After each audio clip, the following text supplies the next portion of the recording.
ডিসপ্লেগুলো কিভাবে নষ্ট হয় আজকে আপনাদেরকে একটা ভিডিও দিই। অনেকেই ডিসপ্লে লাগানোর পরে কিছুদিনের ভিতরে ডিসপ্লেগুলো নষ্ট হয়ে যায়। তো এই ধরনের প্রচুর আমাদের কাছে ফোন আছে, কারণ ডিসপ্লের কোনো ওয়ারেন্টি গ্যারান্টি হয় না। মানে ব্যাটারির ওয়ারেন্টি গ্যারান্টি আছে আমাদের কাছে, কিন্তু ডিসপ্লের তো কোনো ওয়ারেন্টি গ্যারান্টি নেই। এই ডিসপ্লেটা আমি কেবলই যে চেঞ্জ করছি, এটা হলো পুরনো ডিসপ্লে। তো কিভাবে খুব তাড়াতাড়ি আপনারা ডিসপ্লে আমাদের কাছ থেকে চেঞ্জ করে নেওয়ার পরে জিএক্স হোক, তারপর আইপিএস হোক, যে কোনো ফোনের ডিসপ্লে, শুধুমাত্র যে আইফোনের তা কিন্তু না। আর এই টিপস অ্যান্ড ট্রিক্সটা, আপনি ডিসপ্লে নষ্ট করে ফেলেন, আমার কাছে ফোন করেন, আমার খারাপ লাগে, আমি জাস্ট এই উদ্দেশ্যে ভিডিওটা বানাচ্ছি, কারণ ডিসপ্লে নষ্ট হয়ে গেলে সার্ভিসও দিতে পারি না, কারণ এর তো কোনো ওয়ারেন্টি গ্যারান্টি নেই। ব্যাটারিগুলো দিয়ে দিই, ব্যাটারি আমাদের ওয়ারেন্টি আছে, মানে ওয়ারেন্টি কাভার যদি নাও করে তাও পাল্টাই দিই, এটা কোনো বিষয় না, ঠিক আছে। কিন্তু ডিসপ্লে তো মানে হয় না, ডিসপ্লেটা আমি কিভাবে পাল্টাই দেবো, ঠিক আছে, আপনি যদি নষ্ট করে নিয়ে আসেন। তো যাই হোক, কীভাবে নষ্ট হবে না আমি আপনাদেরকে বলি, আর কেন নষ্ট হয় সেটাও বলি।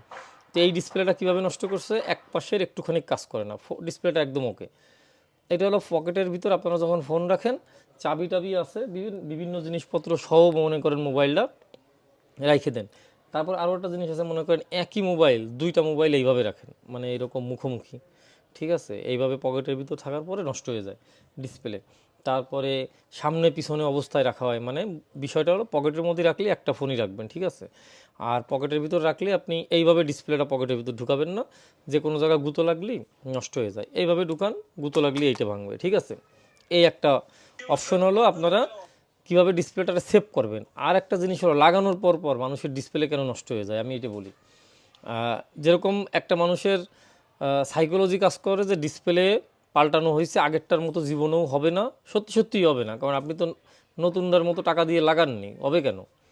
এবার আগেরটা এবং নতুনটার ভিতরে কালার ডিফারেন্স হবেই, কারণ আপনি যে জিনিসটা বহুদিন একই কালার দেখতেছেন, একটা ডিসপ্লে লাগানোর সাথে সাথে কালারটা চকচকে হয়ে যায়, কালারটার ভিতরে একটা কিছু না কিছু চেঞ্জ আসে। এইবার তারা কি করে, এরকমভাবে দেখে, এরকমভাবে দেখে, এরকমভাবে দেখে, এরকমভাবে দেখতে দেখতে কী করে, এই যে নতুন ডিসপ্লেটা যখন লাগানো হয়, দেখেন এর ভিতরে আইফোনে তো আর গ্লু টুলু দেওয়া লাগে না, আইফোনে মনে করেন ওর যে ওয়াটারপ্রুফ যে স্টিকারটা আছে ওইটা দেওয়া হয়। আর অ্যান্ড্রয়েড কিংবা অন্য অন্য ব্র্যান্ডের ফোনগুলোতে আমরা এই যে এই টাইপের গ্লু ইউজ করি, এই যে এই টাইপের গ্লু ব্যাক গ্লাস ইউজ করি, তারপরে আপনার ডিসপ্লেতে ইউজ করি। তো তখন কি হয়, সাথে সাথে যখন আমরা লাগাই দিই ওই গ্লুটা কিন্তু লাগে না। তো এইখানে একটু একটু ময়লা থাকে, এইখানে একটু ময়লা থাকে, টুকটাক যে ময়লাটা থাকে এরকম করে, এরকম চাপ দেই, মানে ওই পাশটার আমি চাপ দেবো না, এরকম চাপ দিই, এরকম চাপ দিয়ে লাগানোর চেষ্টা করে, আমাদের কাছ থেকে টাকা দিয়ে বাড়ি যায়, ঠিক আছে। এইবার এরকম চাপ দেওয়ার ফলে ডিসপ্লের কোনো না কোনো জায়গা নষ্ট হয়ে যায় এবং ডিসপ্লেটা নষ্ট হয়ে যায়, কিছু কিছু জায়গা কাজ করে না। আধা ঘন্টা পরেই আমাদেরকে অনেকেই রিং দেয় যে ভাইয়া ডিসপ্লেটা কাঁপাকাঁপি করতেছে, এরকম করতেছে। এটার কারণ হলো এইটা, আপনারা আমার কাছ থেকে লাগান, যে কোনো জায়গাতে লাগান, ডিসপ্লেটা লাগানোর পরে কখনো এইভাবে চাপবেন না, এই যে এরকমভাবে।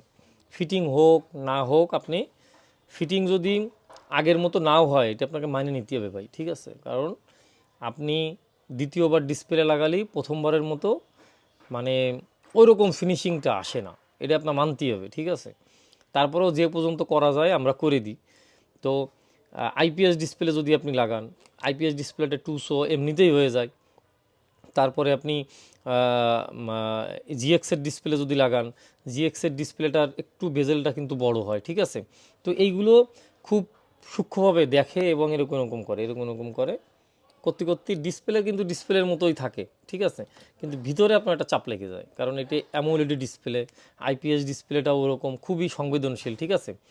তো আঠা, আরও একটা টিপস দিই, সেটা হলো এই যে আঠাগুলো আমরা ব্যবহার করি, এই যে কালো আঠা, সাইডে একটু দেখতে খারাপ লাগে।